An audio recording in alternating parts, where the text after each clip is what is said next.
भगवान के भक्त की कथा से भगवान की कथा का शुभारंभ करें। देखो भाई, जब तक भगवान के भक्त की कथा नहीं आवेगी तब तक भगवान की कथा कैसे आवेगी।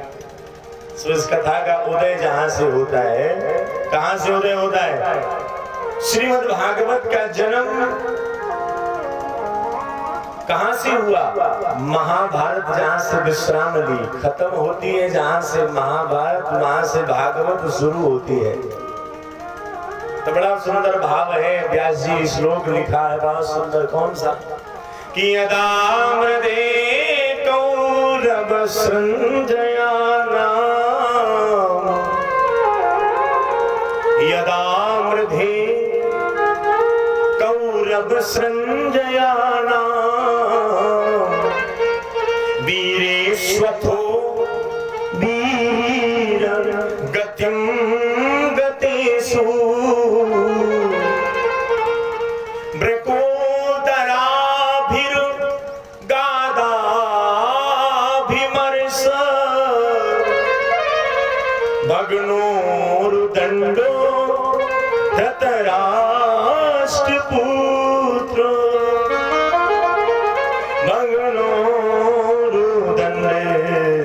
धृतराष्ट्रपुत्र।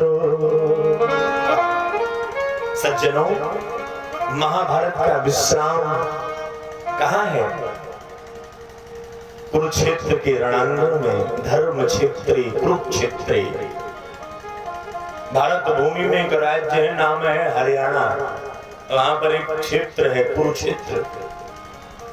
कुरुक्षेत्र के पावन भूमि में ये विशाल इस देश का युद्ध हुआ, महाभारत। भारत की है कहानी सदियों से भी पुरानी, है नित नई पुरानी भारत की ये कहानी। ये विश्व भारती है, वीरों की आरती है नित नई पुरानी भारत की ये कहानी। इसको क्या कहा गया? महाभारत। भाई भाई में खून की होली खेली गई, उसको महाभारत का दर्जा दिया गया। इस श्लोक क्या कह रहा है? यदा मृधे कौरव सृंजयाना, कौरव और पांडवों में जब युद्ध हुआ तो वीरेश्वथो वीर गतिम गतेषु, बड़े बड़ी वीर गति को प्राप्त हो गए। भीष्म पितामह जैसे, द्रोणाचार्य जैसे, अभिमन्यु जैसे बड़े बड़े वीर गति को प्राप्त हो चुके थे। और वृकोदर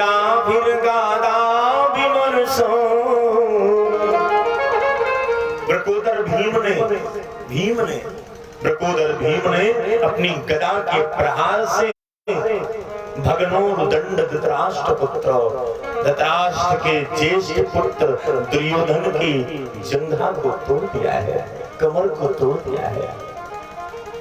खून से लथपथ दुर्योधन कुरुक्षेत्र के सरोवर के किनारे अपने जीवन के अंतिम क्षणों को गिन रहा है, अपनी मृत्यु की प्रतीक्षा कर रहा है और हृदय में प्रतिशोध की ज्वाला जल रही है।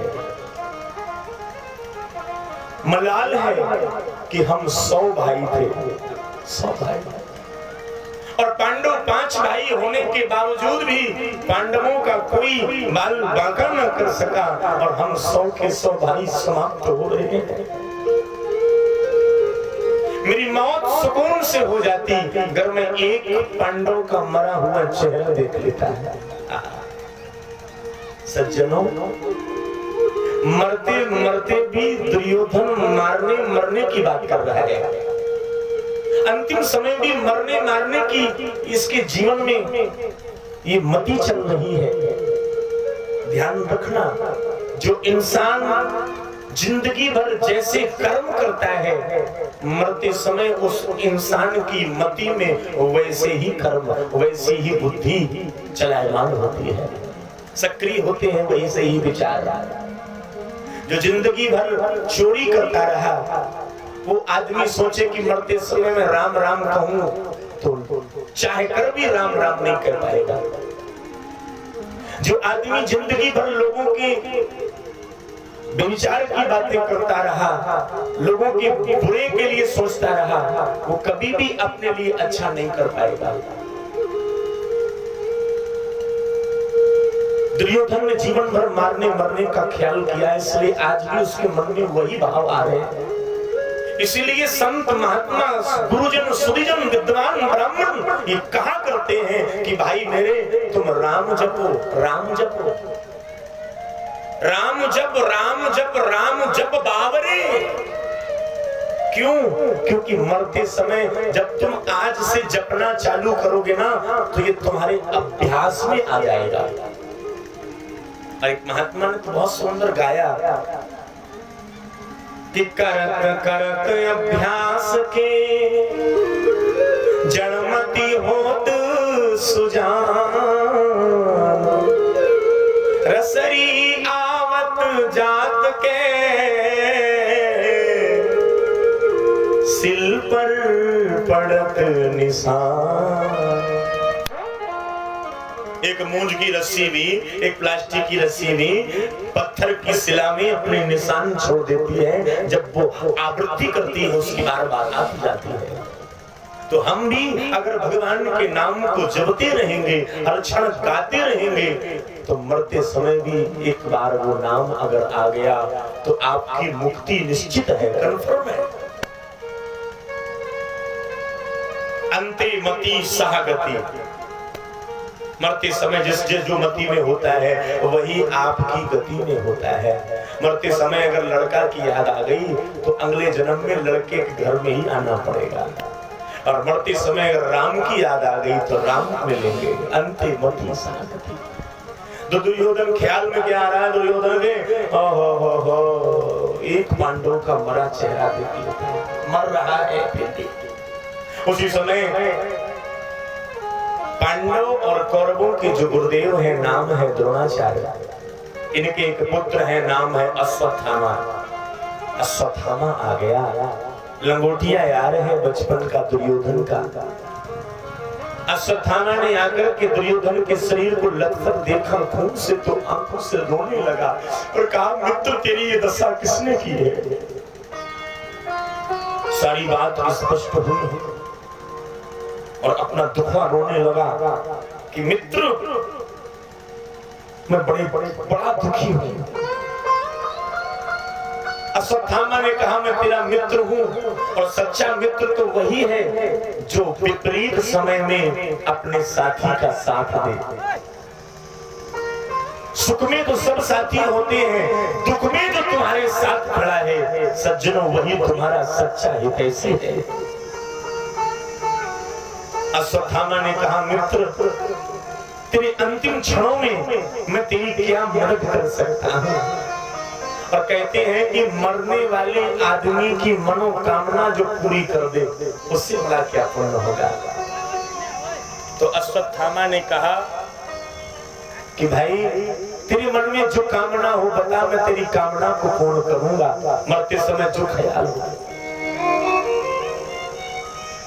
तो एक ही बात कही दुर्योधन ने कि मेरी तो एक ही कामना है कि एक पांडव का मरा हुआ चेहरा देख लूं। राम राम राम, मर रहा है, अरे कुछ और पूछ लेता, कह देता कोई गीता सुना दो आकर के तो हमारा भला हो जाए, कहता कोई महात्मा से भगवान के नाम को सुनवा दो आकर के तो वैकुंठ मिल जाए। लेकिन क्या कह रहा है? एक पांडव का मरा चेहरा देख ले तो हम ठंडक में मर जाएंगे। हाँ, हमारी छाती जुड़ा जाए, एक अगर पांडव को मरो देख ले। तई से ढोल के साथ ही डंडा अश्वत्थामा बन गए। अश्वत्थामा ने कहा कि ये तो हमारे बाएं हाथ का खेल है, तुम बस चिंता न करो, देखो ये अभी एक हम तो पांचों को मार देते, लेकिन तुमने हमें कुछ समझा ही नहीं। अगर समझते तो अभी तक तो तुम राजा बन चुके होते। हाँ, तुमने तो पितामह भीष्म को सेनापति बनाया, तुमने तो मेरे पिताजी को बनाया और सूतपुत्र कर्ण को सेनापति बनाया। अगर हमें बनाया होता तो अब अरे जाने कब की विजय मिल जाती तुमको। जिस आदमी को पद नहीं मिलता वो बड़ी बड़ी बातें करता, तुमने अगर ऐसा किया होता तो हम जाने क्या कर देते। तो उसी समय अपने ही खून से दुर्योधन ने अश्वत्थामा के तिलक कर दिया। अभी क्या हुआ है, कुरुसेना का सेनापति मैं तुमको बनाता हूं। अश्वत्थामा को तिलक हुआ, बुद्धि बिगड़ गई।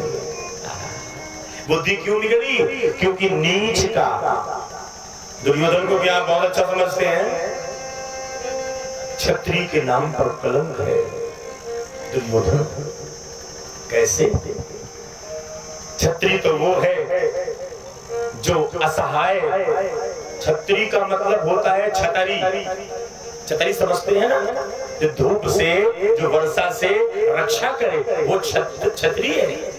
क्षत्रिय का धर्म है समाज की रक्षा करना। क्षत्रिय का धर्म नहीं है समाज का जो शोषण करे। वो क्षत्रिय किस बात का? और दुर्योधन किस बात का क्षत्रिय? जो अपनी मां समान भाभी को भाई समाज में निर्वस्त्र करने की घोषणा करता है, ऐसा क्षत्रिय कहलाने की योग्य नहीं है। और एक महात्मा ने तो लिखा, हमारे राष्ट्र के महाकवि हुए मैथिली शरण गुप्त जी, उन्होंने अपनी रचना में लिखा हुआ है कि दुर्वृत्त दुर्योधन जो, सुवृत्त नहीं कहा, दुर्वृत्त दुर्योधन जो, सठता सहित हट ठानता। सठता सहित हट ठाना क्या? इस द्रौपदी को मैं बता दूंगा कि अंधों के आंधे कैसे होते हैं। हाँ? कि दुर्वृत्त दुर्योधन जो, सठता सहित हट ठानता। पांडवों की बात को जो प्रेम पूर्वक मानता। कौन सी बात? पांडवों ने द्वारकाधीश को बुलाकर शांति दूत बनाकर के हस्तिनापुर भेजा था। भगवान श्री कृष्ण शांति प्रस्ताव लेकर के आए, सभा लगी हुई है और भगवान ने प्रस्ताव रखा कि मात्र 5 गांव पांडवों को दे दो। 5 गांव आकर के ही पांडव अपने जीवन का गुजारा कर लेंगे। लेकिन इस नीच ने भगवान द्वारकानाथ से एक ही बात कही, सूच्यंग्रे नहीं वदास्यामि बिना युद्धहीन केशवा। सूच्यम अग्रे, सुई के अग्रभाग जितनी भूमि बिना लड़ाई के हम नहीं देंगे। तो कन्हैया लाल जी ने कहा कि तुमने अपनी नानी की किस्सा में सुनी होगी लड़ाई, अगर तुमने देखा नहीं है युद्ध की भीषिका। जाने कितने परिवार बेघर हो जाते हैं, जाने कितनी माताओं के मस्तक का सिंदूर छिन जाता है, जाने कितने बच्चे अनाथ हो जाते हैं। युद्ध का मतलब अच्छा नहीं होता। जितना हो सके लड़ाई को टालना चाहिए। भगवान ने समझाया, लेकिन विनाश काले विपरीत बुद्धि। सट को समझ में नहीं आया, ठान लिया युद्ध होगा। तो दुर्वृत्त दुर्योधन न जो, सठता सहित हट ठानता। पांडवों की बात को जो प्रेम पूर्वक मानता। तो डूबता भारत न ये रण रक्त पारावार में। ये देश में महाभारत ना होता, खून की नदियां ना बहती, तो डूबता भारत न यो रण रक्त पारावार में। और सज्जनों, ले डुबाता है एक पापी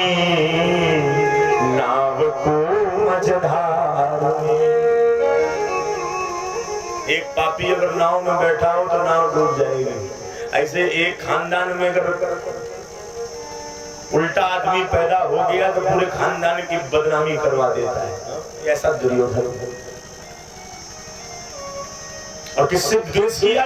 किसी पड़ोसी से नहीं, किसी ऐरा गैरा से नहीं, इसने द्वेष भी किया तो अपने सगे भाइयों से। सज्जनों, मैं आपसे हाथ जोड़ के निवेदन करता हूँ, मैं बार बार विनय करता हूँ अपने हर कथा में कि कभी भी भूल करके किसी भी भाई को अपने भाई से बुराई नहीं करनी चाहिए। आज आप सिविल कोर्ट जाओ, आज आप हाई कोर्ट जाओ, आज आप किसी भी कोर्ट में चले जाओ, उसमें 80% मुकदमा आपको भाई भाई वाले मिलेंगे। और जज साहब भी वो मुकदमा पेंडिंग में डाले रहते हैं, तारीख पे तारीख। कभी फैसला नहीं किया। क्यों? एक बीता जमीन के चक्कर में भाई भाई ने मुकदमा कर लिया, बुराई कर ली अपने आप में और जिंदगी भर नहीं बोले, लेकिन मुकदमा चलता रहा। जज साहब ने सोचा कि अगर मैं इसका निर्णय कर दूंगा तो आपस में जो भाई आज जिंदा हैं, अगर निर्णय एक के पक्ष में कर दिया तो उसी दिन एक दूसरे को मार डालेगा, इसलिए निर्णय नहीं होता। लेकिन एक बात का ध्यान रखना, जीवन में सबसे बुराई करना, अपने भाई से कभी बुराई नहीं करना। क्यों? इतिहास गवाए है प्यारे सज्जनों, इतिहास गवाए। उठा के देखो इतिहास में क्या हुआ। अगर आदमी का पतन हुआ तो अपने भाई से द्वेष करने के कारण बड़े भाई से अब बिगाड़ नहीं तो मर गए बड़े। हम आपको सुना रहे हैं, समझ लो कौन कौन। कि बाली बलशाली मरो। बाली तो जानते ही होंगे, बाली है वो बाली जिसकी कांख में लंकापति रावण 6 महीने तक दबा रहा। इतना बलशाली बाली। कि बाली बलशाली मरो। कैसे मरो? अपने भाई सो विरोध कर। अगर बाली सुग्रीव से विरोध ना करता तो राम जी काहे को मारते भाई? तो बाली बलशाली मरो, भाई सो विरोध कर। और दूसरी बात, रावण को वंश फलो फूलो सो चलो गयो। कौन रावण? चलत दसानन डोलत अवनी। वो रावण जिसके चलने पर ये अवनी माने पृथ्वी डोलती थी, इतना ताकत वाला। उस रावण का वंश जो बड़ा, कितना वंश? 1 लाख पूत और 1.25 लाख नाती। और रावण घर दिया न बात। क्यों? क्योंकि विभीषण को लात मार के लंका से भगा दिया। अपने भाई से विरोध करने पर रावण का वंश भी बर्बाद हो गया। ये तो हो गई सतयुग त्रेता की घटनाएं। हम आपको द्वापर की बात बताते हैं। दुर्योधन दीन हो दुख अपार, पांडु पुत्रन को तो वीरन को वंश कुरुक्षेत्र में दलो गयो। ऐसा ही भूल दुर्योधन ने की तो वीरों का वंश जिसमें बड़े वीर बलशाली थे, उनको भी कुरुक्षेत्र में मरना पड़ा। ये तो द्वापर की घटना हो गई, अब ज्यादा दूर नहीं। अब आ जाओ या कलयुग की घटना में। अब यहीं की बता दे, हमारा देश अगर 750 वर्षों के लिए गुलामी की जंजीरों में जकड़ा गया तो उसमें एक ही कारण था। क्या? या ही भूल की नहीं। कहते इतिहास अपने आप को फिर दोहराता है, और दोहराया इतिहास ने कि या ही भूल की नहीं। किसने? पृथ्वीराज जयचंद्र जू ने। हमारे भारत का अंतिम हिंदू सम्राट राजा पृथ्वीराज चौहान दिल्ली का राजा और कन्नौज का राजा जयचंद। या ही भूल कीन्ही वा पृथ्वीराज जयचंद जूने, तो भारत स्वदेश हाथ सो चलो गयो। तो भैया भूल के न भैया अपने भैया सो विरोध करो। क्यों? क्योंकि भैया सो विरोध कर कौन को भलो भयो। भाई भाई होता है भाई। भाई ने भाई को गर खाया न होता तो गैरों ने कब्जा जमाया न होता। बिल्ली के तरीका से भैया लड़े और बंदर मौज बनाकर पूरी रोटी खा गया है। इसलिए भाई से विरोध ना करना। दुर्योधन ने अपने भाइयों से विरोध किया, उनको मारने के लिए अश्वत्थामा को भेज दिया।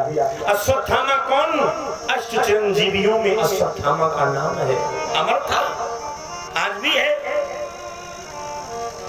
अमर होने के बावजूद, बलशाली वीर होने के बावजूद भी दुर्योधन की संगति से इसके भी गुण समाप्त हो गए। हमारे राष्ट्र में 8 आदमी ऐसे हैं जो आज भी भ्रमण कर रहे हैं। 8 अमर हैं। अश्वत्थामा, बलिर व्यासो, हनुमान विभीषणा, कृपा परशुरामस्य, सप्तैते चिरजीवना, सप्तैतान संस्मरे नित्यम, मार्कंडेयम अथाष्टमम्। ठीक है ना? 8 आदमी अमर है। सवेरे सवेरे नाम लिया करो, 100 साल की उम्र मिलेगी। 100 साल अमर।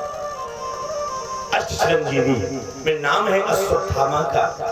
इसके पास में इतना बल था। एक बार पितामह भीष्म से दुर्योधन ने पूछा, पितामह बताओ हमारी इस सेना में ऐसा कौन सा वीर बलशाली है, उसके बल का पराक्रम कितना है, जरा बताओ। तो उस समय पर पितामह भीष्म ने दुर्योधन को संकेत करते हुए बताया था। तो उसमें ये घटना आई है कि कितना बलशाली था अश्वत्थामा। जरा सुन लो कि द्रोणी को चाहिए 3 दिवस। द्रोणी माने समझती है? द्रोणाचार्य। महाभारत में 18 अक्षौणी सेना थी पूरी। अब पूरी सेना को समाप्त करने के लिए द्रोणाचार्य 3 दिन चाहिए। 3 दिन में इतने बलशाली थे कौरव पांडवों के गुरु कि 3 दिन में सब समाप्त। इतने बलशाली कि द्रोणी को चाहिए 3 दिवस और अर्जुन पल में अरे संघारेगा। और बस 3 घड़ी में द्रोण कुंवर, बस 3 घड़ी में द्रोण कुंवर ये सेना सारी मारेगा। 3 घड़ी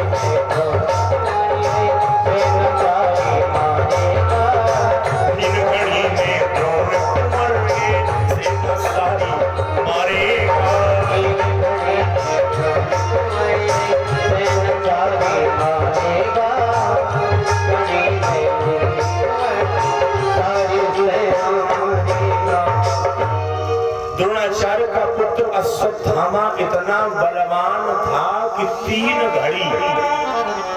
अब आप कहेंगे 3 घड़ी का मतलब? 1 घड़ी 24 मिनट, 2 घड़ी 48 मिनट और 3 घड़ी माने 72 मिनट। 1 घंटा और 12 मिनट में 18 अक्षौणी सेना का काम। इतना बलशाली कौन? अश्वत्थामा। लेकिन इसका सारा का सारा बल उस समय समाप्त हो गया जिस समय इसने तलवार उठा करके और निहत्थे पांडवों को मारने का के लिए कदम बढ़ाया। संगत खोटी नीच की, आप कितने भी श्रेष्ठ क्यों ना हो, 4 दिन सुट्टा पीने वाले के पास बैठ जाओ, 5वें दिन तुम सुट्टा पीने लगोगे भाई। हाँ? संगत खोटी नीच की करके देखो बास, महिमा घटी समुद्र की बसो जो रावण पास। के ढंगा बसने के कारण और समुद्र की भी महिमा घट गई। इसलिए कुसंग न करना, को न कुसंगत पाए न साई। तो भाई अश्वत्थामा जब तलवार लेकर के चला तो उसके जीवन के जितने भी तेज है, बल है, वैभव है, वो सब समाप्त हो गया। मानस में इसका दर्शन भी है, जिन कुपंत पक धरई खगेसा रही न तेज तन बुद्धि लवलेसा। इसने जिसके जीवन में सद्गुण है, सद्विचार है, बड़े बड़े पद हैं, वो आदमी भी अगर एक कदम कुमार्ग में रखेगा, गलत रास्ते में रखेगा, तो उसकी बुद्धि, उसका बल, उसका तेज, उसकी कांति सब समाप्त हो जाएगी। अश्वत्थामा में बड़ी बड़ी पदवियां थी, लेकिन तलवार लेकर के चला, सारे पद, सारी गरिमा उसकी समाप्त हो गई। ध्यान रखना, जीवन में कभी भी हराम का इतना भी न खाना। अगर हराम का तुमने खा लिया तो हराम का अन्न तुम्हारी बुद्धि को बेकार कर देगा, और वो बुद्धि बेकार होगी तुम्हारा जीवन पतन हो जाएगा। हमेशा ध्यान रखना, सत्पुरुषों का संग करो, सत्पुरुषों का संग। एक महात्मा ने बहुत सुंदर गाया कि संगत कर अच्छे लोगों की, संगत कर अच्छे लोगों की, संगत कर अच्छे लोगों की,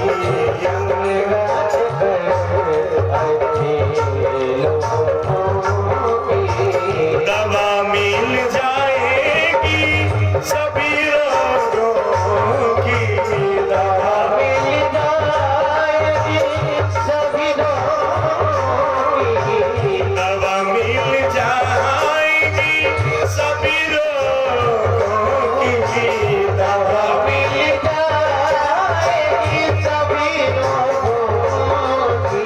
आत्मा को शमन कर ले, आत्मा को शमन कर ले, थोड़ा थोड़ा प्रभु का भजन कर ले, थोड़ा थोड़ा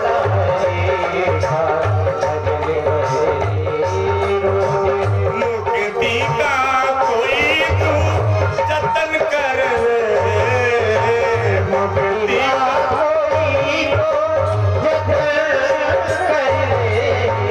मुक्ति का कोई तू जतन कर ले, मुक्ति का जतन कर ले, थोड़ा थोड़ा प्रभु का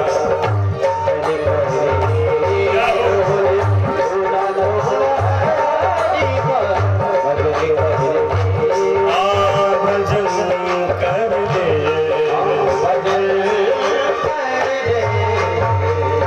बोलिए गोविंद भगवान की। तलवार लेकर के अपने मित्र की कामना को पूर्ण करने अश्वत्थामा चला, रात का सहारा लिया। ध्यान रखना, जो काम छुपकर किया जाए, लोगों से बच बचा के किया जाए, वो काम मानो गलत है। जिस काम में तुम्हें छुपना पड़े, वो काम ही, कोई भी काम कैसा भी हो, छुपना पड़े मतलब गलत है। रात का सहारा लिया, अधर्म रात में ही होता है। एक उल्लू को देखा, घोंसला में छोटे छोटे अंडे रखे हैं, जीवों चिड़ैया के, उसी को फोड़ फोड़ कर खा रहा है। उल्लू से शिक्षा ली, और जो आदमी उल्लू से शिक्षा लेगा समझ लो कितना होशियार होगा। इधर तान दुपट्टा पांचों पांडव सो रहे हैं, लेकिन द्वारकाधीश मुरली धड़क नहीं है। चंदन की छड़ी लेकर के पांडवों के शिविर के बाहर परिक्रमा लगा रहे हैं, रक्षा कर रहे हैं। रात्रि के द्वितीय प्रहर में गांडीवधारी अर्जुन ने देखा कि कृष्ण का जो आसन है, कृष्ण का जो बिस्तर है, उसमें कन्हैया नहीं है। अर्जुन ने आकर के बाहर देखा तो मुरलीधर बाहर डंडी लिए परिक्रमा कर रहे, रक्षा कर रहे। दुर्योधन ने आज अर्जुन ने आकर चरणों में प्रणाम किया, कन्हैया क्या आपको नींद नहीं आ रही? चलिए ना, विश्राम कीजिए ना, अब तो विजय से मिल गई हमको, अब किस बात की चिंता? आप विश्राम क्यों नहीं कर रहे मुरलीधर? और जब भगवान से ऐसा कहा तो भगवान ने बहुत सुंदर बात कही, अर्जुन तेरे भाई को जिसको राजा बनना है हस्तिनापुर का, आज दुर्योधन को मारने के बाद भीम तेरा भैया युधिष्ठिर, तुम सब भाई ऐसे सो रहे हो जैसे मानो कोई कुछ हुआ ही नहीं। भले तुमको राजगद्दी मिलने का रास्ता तय हो चुका हो, लेकिन तुम भूल गए तुम्हें ये दिलाने के लिए जाने कितने लोगों ने अपने जीवन का बलिदान दिया है। वीरे स्वथो वीर गतिम गतिसु, बड़े बड़े वीर गति को प्राप्त हो गए, और जाने कितने वीर शिविर में तड़प रहे हैं, उनको नींद नहीं आ रही है, तुम सो रहे हो, शर्म आनी चाहिए। युधिष्ठिर जी आ गए और धर्म की बात जब कन्हैया कह रहे हैं तो सबको बड़ा दुख हुआ, और सब उस शिविर की ओर चल दिए जहां पर घायल पड़े हैं उनको देखने। इस बहाने भगवान पांडवों को तो ले गए, द्रौपदी पांचाली भी पीछे पीछे चली गई, लेकिन बालक उसी शिविर में सोते रह गए, छोटे छोटे पांडवों के।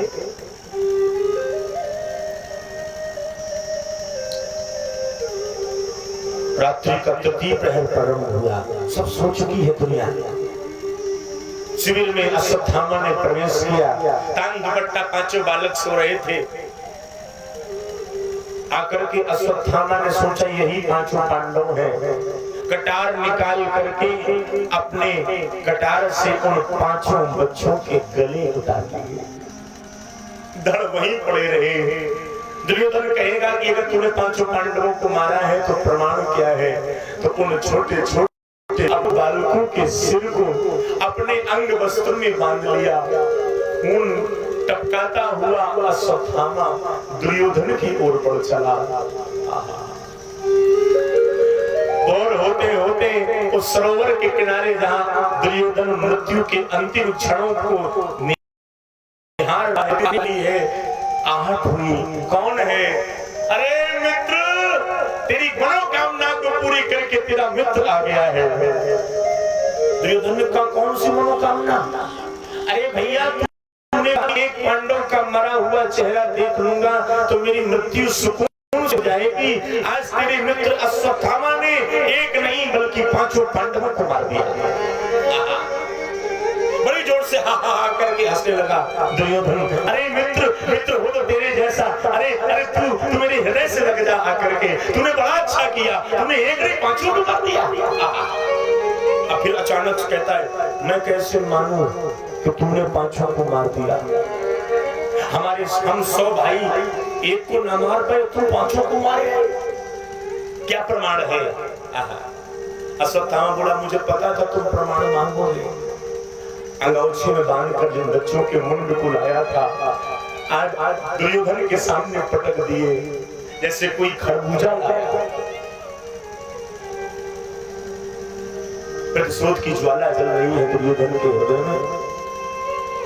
लाओ तो उस भीम का सिर, इस भीम ने मेरे कमर को तोड़ करके गदा युद्ध का उल्लंघन करके मुझे इतनी पीड़ा दी है। मेरे हृदय में जो अग्नि जल रही है, मैं भले ही उसको अपने हाथों से न मार सका, लेकिन उसके सिर को फोड़ करके अपने हृदय में जलने वाली ज्वाला को शांत करूंगा।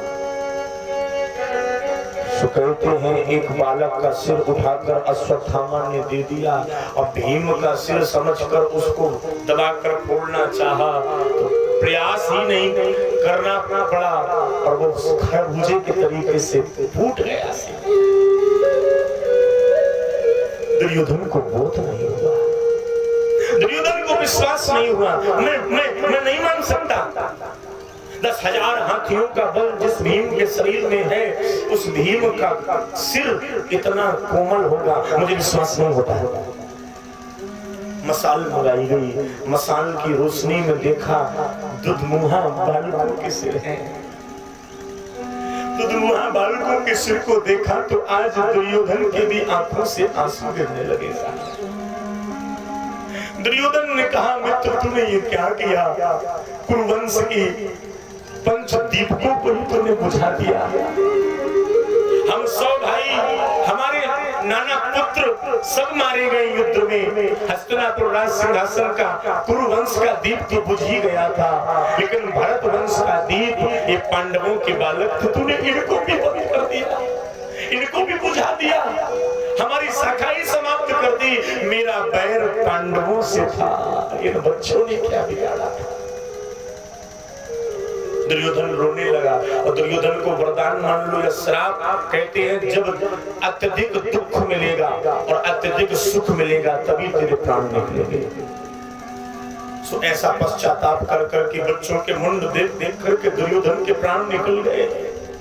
दुर्योधन तो मर गया, लेकिन इस अश्वत्थामा ने खामखा अपने माथे में कलंक का टीका लगा लिया साहब बेवजह।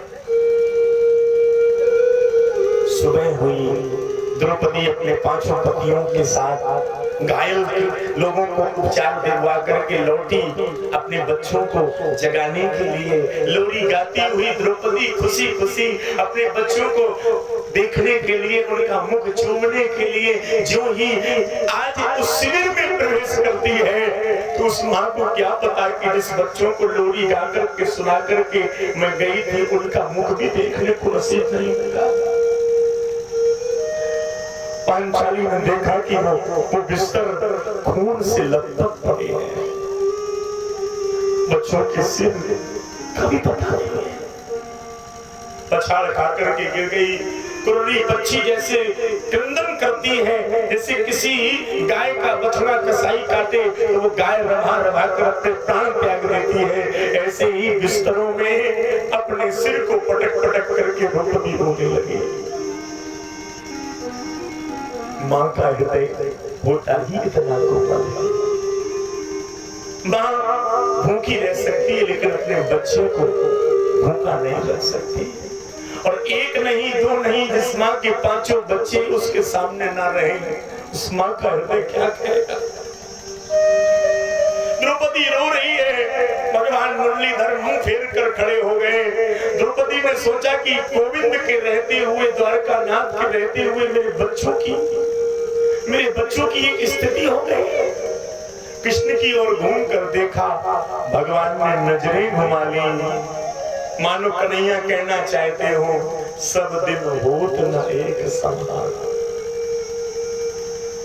अर्जुन ने आज अपना गांडीव उठाकर संकल्प ले लिया, जिस नीच ने ये कुत्सित कर्म किया है, उस नीच का वध करने के बाद ही मैं पानी पीऊंगा।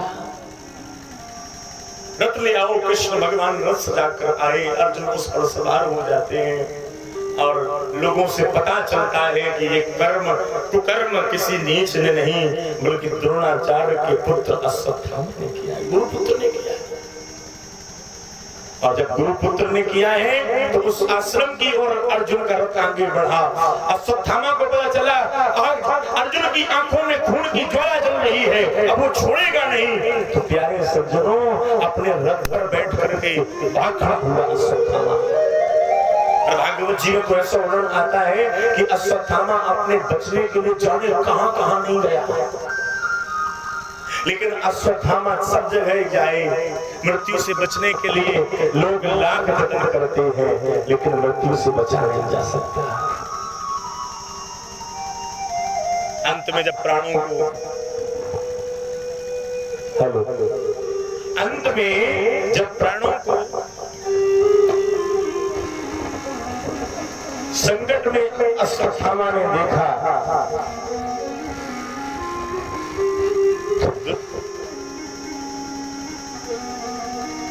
अर्जुन को मारने के लिए